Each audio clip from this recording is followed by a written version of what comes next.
Y el sector agropecuario hoy tiene muchos interrogantes. Por ejemplo, ¿qué va a pasar con las retenciones y si es un buen momento para seguir liquidando, ¿no? Después de que Sergio Massa, tras el resultado de las elecciones, haya puesto otra vez este incremento exportador 50-50.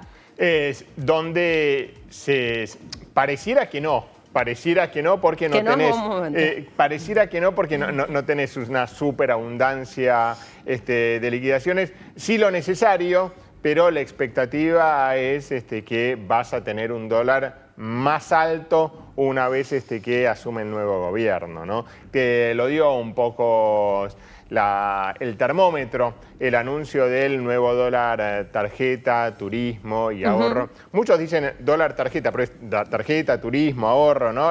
Todo englobado en 950 pesos, da una idea que seguramente va a ser más alto. Entonces, para el que puede esperar, ¿no? Y va liquidando como el que tiene que vender dólares, lo va haciendo muy de a puchito, solo por lo necesario y extendiendo lo máximo porque sabe que el 10 de diciembre va a liquidar más. Mirá lo que le hicieron, de hecho, a los exportadores, ¿no? Le dijeron, mirá que acá se termina el 70-30, no vas a tener nunca más. Bueno, se terminó el 70-30, fue 50-50, bueno, ¿no? Técnicamente pero el que se lo creyó, sí, ¿no? El que se lo creyó, lo que decía el ministro de Economía, Sergio Massa, dijo, uy, no, me quiero morir, ¿no? Porque claro, hubiera recibido prácticamente el doble o a decir al revés, recibió la mitad, ¿no?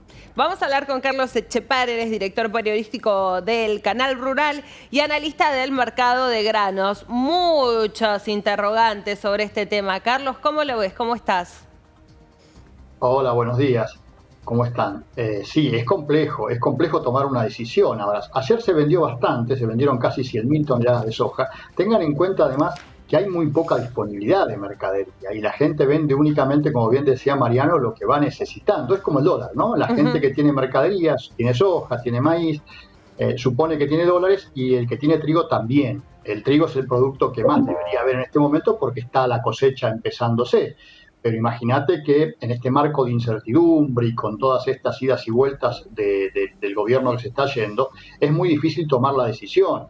Acuérdense que Mariano recordaba recién, o vos, que el 70-30 era la última vez. Desde el primer dólar soja del año pasado se viene diciendo que es por única vez y ya vamos por la quinta o sexta edición, hemos perdido la cuenta. Y además se da la paradoja de que están tan mal hechos y producen tanta distorsión que aquel que vendió, por ejemplo, trigo hace un mes a $255 para entregar ahora en noviembre pensando que hacía un negocio muy bueno, porque vender trigo a $255 es un negocio muy bueno. La realidad en que se encuentra que esos $255 lo están liquidando a 356 pesos.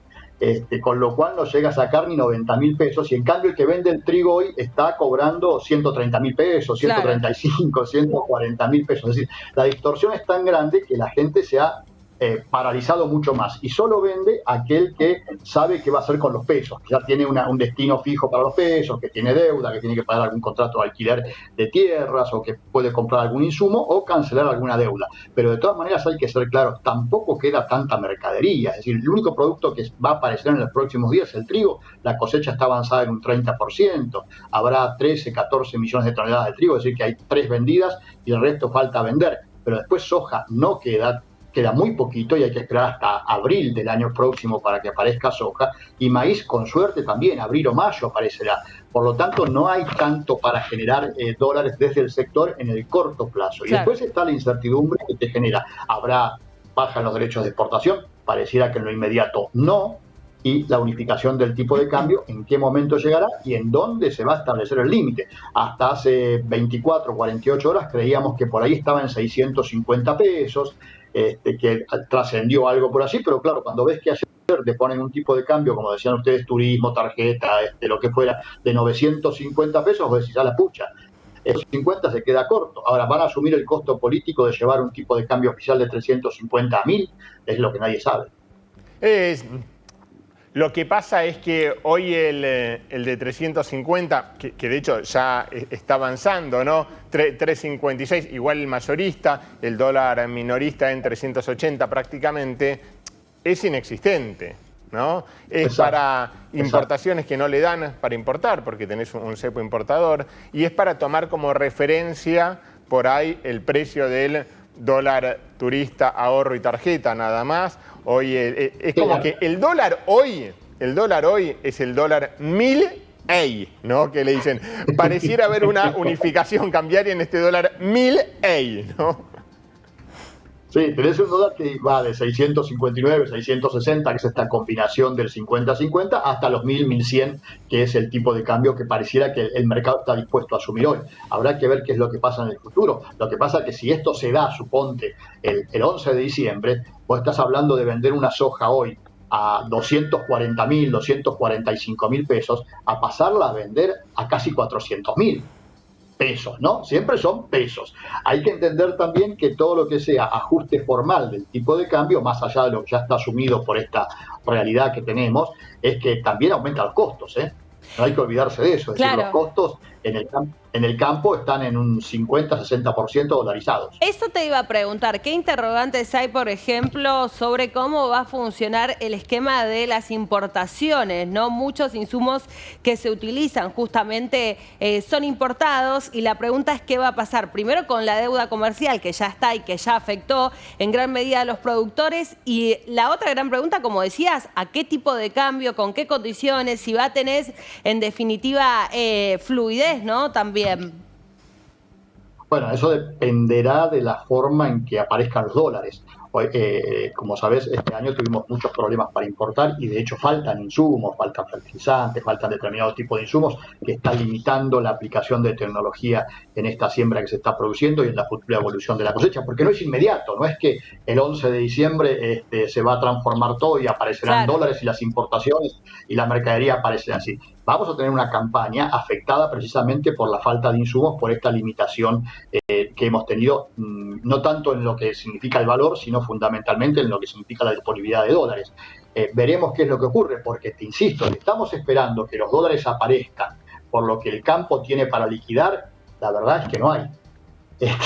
No hay mucho para liquidar hasta abril, mayo, junio del año que viene, excepto que hagan algún acuerdo como los que se hicieron en los últimos tiempos con los exportadores que te adelanten recursos, pero nos estamos consumiendo siempre el futuro, que es un poco lo que ha ido pasando. No se olviden, por otro lado, que del trigo y del maíz este año teníamos que cumplir con un montón de compromisos de exportaciones que no se pudieron cumplir porque no hubo cosecha y que se postergaron para el próximo año, así para el 2024. Por lo tanto, los primeros dólares de exportaciones del trigo se están consumiendo lo que correspondía exportar el año pasado, este año en realidad, ¿no? A principios de este año. Así que el panorama es muy complejo, no solo desde el punto de vista de la generación de dólares que el campo puede tener, sino saber también que en este momento no hay dólares para liquidar, no hay mercadería, no hay un volumen. Habitualmente para esta época todavía quedarían 20 millones de toneladas de soja para liquidar y están quedando apenas 5. Quedarían otros 20 millones de toneladas de maíz y están quedando 7 u 8. Es decir, eso es lo que tenemos hoy para liquidar y que no te lo van a liquidar de manera inmediata porque todo el mundo está a la expectativa y, como bien sabemos, hablaban ustedes de 100 días, 100 días para el campo, estamos hablando de marzo-abril y estamos hablando de la próxima cosecha. El tema es cómo va a funcionar el sector durante estos 100 días porque llevamos también varias semanas ya de mucha incertidumbre y con muy poca actividad, ¿no? Y no hay que olvidarse que la actividad del campo no solo afecta a los productores, sino a toda la cadena que está. En este momento tenés la industria aceitera virtualmente paralizada, a pesar de que se pudo importar y se importaron como 10 millones de toneladas de soja, porque no hay mercadería para procesar.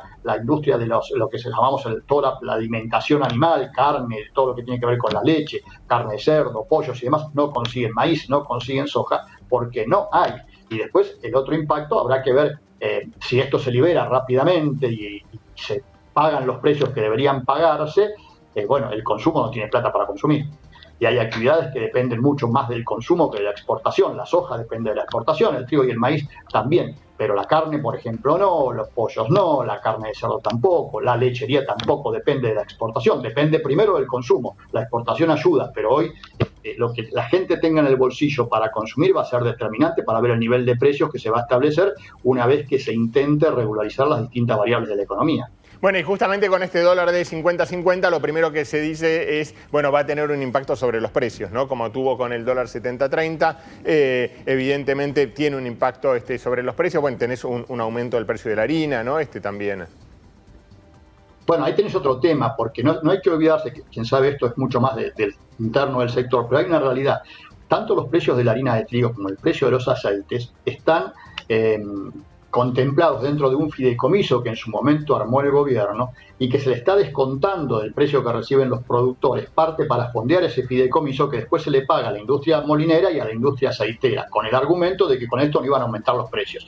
Todos sabemos que eso no ocurrió, la realidad es que los precios siguieron aumentando, a los productores se les está descontando para fondear ese fideicomiso y ese fideicomiso, en teoría, debería terminar el 11 de diciembre, porque si se acaba el régimen de precios cuidados, precios controlados o demás, estos fideicomisos no tienen ningún sentido de ser, pero todo eso son las cuestiones que están pendientes, ¿no? Habrá que ver cómo se reinstalan las exportaciones de trigo, de maíz, que están limitadas, las carnes, los famosos 7 cortes de carnes que todos sabemos que hoy está prohibido exportar, ¿se liberarán el 11 de diciembre o se liberarán en marzo, abril o mayo? O no sabemos cuándo. Todo eso tiene impacto y por supuesto que va a tener impacto en los precios, pero los precios a su vez tienen que ver con el nivel de capacidad adquisitiva que tenga la gente. Y todos sabemos que lamentablemente en la Argentina hoy no hay una gran capacidad adquisitiva de parte de la población, ¿no? Sin duda. Antes de despedirte, Carlos, te quiero preguntar por esta noticia, el nombramiento, hasta el momento no se puso en duda, de Fernando Vilela como secretario de Agricultura y qué significa también para el sector. No, aparte empezó la transición, incluso se reunieron con Juan José Bailo, el secretario de Agricultura saliente, ¿no? El actual, para empezar. Yo lo digo así porque, bueno, Píparo anunció que se iba a reunir y después dio marcha atrás. Sí, bueno, yo esperaría hasta el 10 de diciembre. Acá al menos se reunieron. Está bien, a ver. A ver, vamos por partes. Fernando es un académico muy reconocido dentro del sector y la verdad es que mucha gente tenemos expectativas de que sea él. Lo que pasa es que Fernando está haciendo la transición, como bien decías, porque no hay otro y formalmente tampoco se puede decir. Informalmente fue de alguna manera el elegido por Milei. Ahora, depende de quién sea ministro de Economía, que va a ser su jefe inmediato, porque no se olviden que el secretario de Agricultura depende del ministro de Economía. Mientras el ministro de Economía sonaba al principio, ¿se acuerdan que era Federico Sturzenegger? Parecía que Fernando tenía grandes posibilidades. Ahora está Caputo como alternativa. Caputo es un hombre que evidentemente es del sector financiero, no del sector productivo, lo cual te abre un interrogante. Habrá que ver si las condiciones que Fernando de alguna manera está pidiendo para asumir como secretario de Agricultura son aceptadas por Caputo. ¿Qué son esas condiciones? Bueno, básicamente lo que hablamos, qué va a pasar con el tipo de cambio, qué va a pasar con los derechos de exportación, qué va a pasar con la apertura de exportaciones, la regulación, todo eso que se suponía que iba a ser inmediato. Pero acuérdense que hablamos de inmediato eliminar el Banco Central, la dolarización y, como bien decías ustedes, una serie de personas que ahora están quedando en el camino. Habrá que ver, esperemos que sea, pero todavía no lo podemos definir. Bien. Y la imagen que tiene Fernando en el campo es de un técnico académico, básicamente. Habrá que ver si se rodea además de gente que tenga experiencia en el día a día, en el trabajo del día a día, y a partir de allí yo creo que se va a producir un cambio. Partamos de la base de lo que tenemos hoy, ¿no? Evidentemente totalmente. Es muy triste el papel. Carlos, te agradecemos.